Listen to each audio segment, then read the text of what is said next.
हरियाणा के रेवाड़ी स्थित सरकारी स्कूल के भवन को लीज पर लेने वाली विकल्प फाउंडेशन नाम की एनजीओ एक बार फिर चर्चा में आ गई।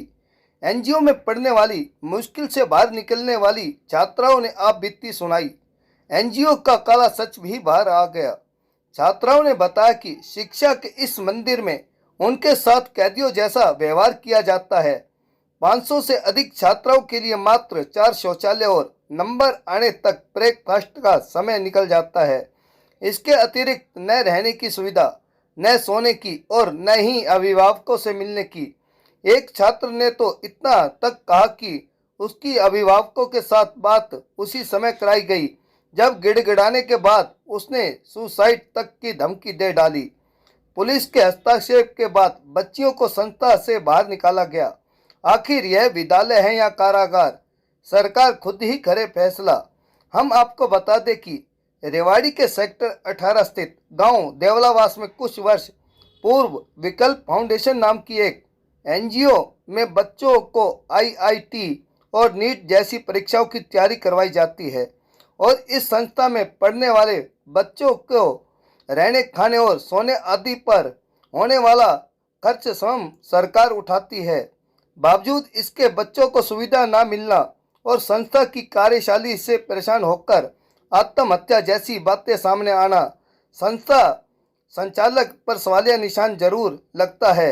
रेवाड़ी से राजकुमार के साथ भानु शर्मा की रिपोर्ट। मैं डिस्ट्रिक्ट एक्चुअल से गांव रोहेड़ा से हूँ। तो आप भी इसके साथ हैं? हाँ, मैं इसके साथ ही तो हूँ। अब क्यों एडमिशन कराया आपने? अब क्यों छोड़ रहे हो? वजह क्या है? मैं 10th पास हूँ और मेरे 10th में 90% आए थे। मुझे लगा कि मुझे आईआईटी करनी चाहिए और स्कूल में ये फॉर्म अप्लाई हुआ तो मैंने इसको भर लिया और तो मैं क्वालिफाइड होगी। मैंने सोचा अच्छी पढ़ाई होगी तो माँ बाप का नाम रोशन होगा, लेकिन यहाँ पर ऐसा कुछ भी नहीं है। यहाँ पर एक कमरे में एक बेड पर 4-4 लड़कियों को सोना पड़ता है और पंखे की बिल्कुल भी व्यवस्था नहीं है। गर्मी में रहना पड़ता है, वहाँ पर रहा ही नहीं जा रहा था। आप ये देख करके कह रहे हैं, किसी के बहकावे में तो नहीं कह रहे? नहीं, मैं देख के कह रही हूँ। आज ही मैं मुश्किल से बाहर निकली हूँ वहाँ से। तो कितने दिन आपका एडमिशन हुआ हो गया? मैं एक तो यहाँ आप रेवाड़ी हो, क्यों हो, क्या वजह है? हमारे स्कूल में एक स्कीम बताई गई थी सुपर 100 के बारे में, जहाँ पर आईआईटी और नीट की तैयारी कराई जाएगी। इसलिए हमने वो फॉर्म अप्लाई किया और हमारा क्वालिफाइड हो गया और हम यहाँ पे आए। लेकिन जैसे ही हम यहाँ पे आए तो मैंने यहाँ देखा कि यहाँ पर बहुत ही बुरा हाल है। यहाँ का बिहेवियर अच्छा नहीं है। यहाँ कोई भी किसी के साथ अच्छा बिहेव नहीं करता। खाना भी 1% भी अच्छा नहीं है। 4 बाथरूम है, लड़कियाँ 500 हैं, लाइन में लगा रहना पड़ता है और तब तक ब्रेकफास्ट का टाइम चला जाता है सुबह का और फिर क्लासेज हो जाती है और लंच टाइम इनका 1 बजे होता है। कौन से संस्था में आप पढ़ रहे थे? हम विकल्पा फाउंडेशन में नवीन मिश्रा के अध्यक्ष के अधीन पढ़ रहे थे। नवीन मिश्रा बहुत ही खराब व्यक्ति है, वो बहुत टॉर्चर करता है बच्चों को। नहीं, कौन सी आपने 10th पास कर लिया? कौन सी कक्षा पास करके, पास आउट मैं करके? 10th पास करके यहाँ पे आई थी। अच्छा, कब एडमिशन आपका हुआ था? यहाँ हमारा एडमिशन 1 जून को हुआ था और 11 जून को हमें बुलाया गया था। जैसे ही हम आए तो यहाँ पर बहुत ही खराब माहौल हुआ। हम रोए पीटे, लेकिन हमारी 3 दिन तक कोई बात नहीं करवाई गई।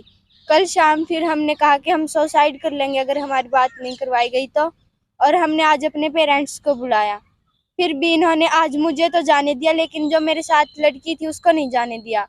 बिल्कुल मुश्किल से डीओ के साथ कंप्लेन करके फिर बहुत मुश्किल से आने दिया इनको। और बात क्या थी रात को निकल हम एक बार तो आज आप ये बताइए, आज आप कैसे बाहर आए हैं इस विकल्प संस्था से? किस तरीके की पूरी एक्टिविटी हुई है? कैसे आप बाहर निकले, ये पूछ रहा हूँ। हम 2 दिन तक वहाँ सही रहे, लेकिन तीसरे दिन हमारे अंदर बहुत ऐसा हुआ कि हम यहाँ नहीं रह सकते और अगर हम यहाँ रहे तो मर ही जाएंगे। इसलिए हम वहाँ से भाग गए और मुझे पकड़ लिया, लेकिन ये 2 भाग गई थी और फिर ये वापस ही आ गई मेरे लिए। और फिर नवीन मिश्रा ने हमसे थोड़ी देर बात की और हमारे पेरेंट्स से भी करवाई बात और हमने कहा कि हमें यहाँ नहीं रहना, तो उन्होंने कहा संडे तक रहो। लेकिन हमने सोचा ठीक है, लेकिन अगले दिन हमने देखा कि हम यहाँ नहीं रह सकते। माहौल ही अच्छा नहीं है यहाँ का। नहीं, आज कैसे बाहर निकले हो आप? किस तरीके से? आज हमारे पेरेंट्स गए थे बहुत, तो वो 5 घंटे तक तो गेट से बाहर ही खड़े रहे, उन्हें अंदर जाने ही नहीं दिया और फिर उन्हें बुलाया गया, हमसे मिलवाया ही नहीं गया 2 घंटे तक। मुश्किल से मेरे को तो उन्होंने छुट्टी दे दी, लेकिन जो मेरे साथ लड़की थी हमारे गांव से ही, उसको दी ही नहीं। और उसके पेरेंट्स 8 घंटे तक बाहर खड़े रहे, लेकिन उन्हें अंदर तक नहीं बुलाया, पानी के लिए भी नहीं पूछा किसी ने। फिर वो वहां से डीओ के ऑफिस में गए और वहां पे उन्हें डीओ नहीं मिले, लेकिन वहां पे फिर थोड़ी देर बाद डीएस मैम मिली और उन्होंने बहुत मुश्किल से साइन करने से वो मना करी थी, लेकिन जहां प्रदर्शन वालों ने उनका साथ दिया, मुश्किल से उन्होंने साइन किए और ये आज बाहर है। वरना ये कह रही थी अगर तू चली गई और मैं नहीं गई तो मैं सुसाइड कर लूंगी। आपका क्या नाम बेटा? मेरा नाम काजल है और मैं डिस्ट्रिक्ट कैथल से, गांव रोहेड़ा से हूँ। तो आप भी इसके साथ हैं? एडमिशन लेते को आपसे फीस आपके परिजनों से कुछ ली जाती है? नहीं, खर्चा कौन उठाता है ये संस्था में आपके आने का? सरकार उठाती है। तो उसका कोई मेन्यू वगैरह कुछ आप लोगों को देते हुए ये खाने सरकार पीने को का? बस लूट रहे हैं और कुछ भी नहीं कर रहे। सरकार को इससे अच्छा तो सरकारी स्कूलों में सुविधाएं देनी चाहिए। आप लोगों को बताएगा पर बच्चे पे कितना खर्चा नहीं। सरकार देती है, क्या कुछ करती है, क्या ये कुछ? इसके बारे में कुछ भी नहीं बताते, ये अपने आप ही करते हैं जो कुछ करते हैं। बहन को यहाँ पर भेजा है इसको पढ़ने के लिए, कि आपको जानकारी है कहाँ आपने पढ़ने के भेजा, क्या उसका सिस्टम है? सर ऑनलाइन देखा था, वहाँ तो बहुत अच्छी तरीके से बताया गया था कि वहाँ बहुत ही अच्छी शिक्षा दी जाएगी, खाना पीने के सभी व्यवस्था मिलेगी। तो हम यहाँ आए तो यहाँ कुछ भी नहीं मिला। यहाँ तो नरक से भी बदतर काम है, ना खाने को है, ना नहाने को है, ना ही शिक्षा। 4 टीचर है, हजार बालक हैं, इनको कैसे पढ़ा सकेंगे? ना ही अच्छी तरीके से पढ़ा पा रहे हैं, ना ही अच्छे से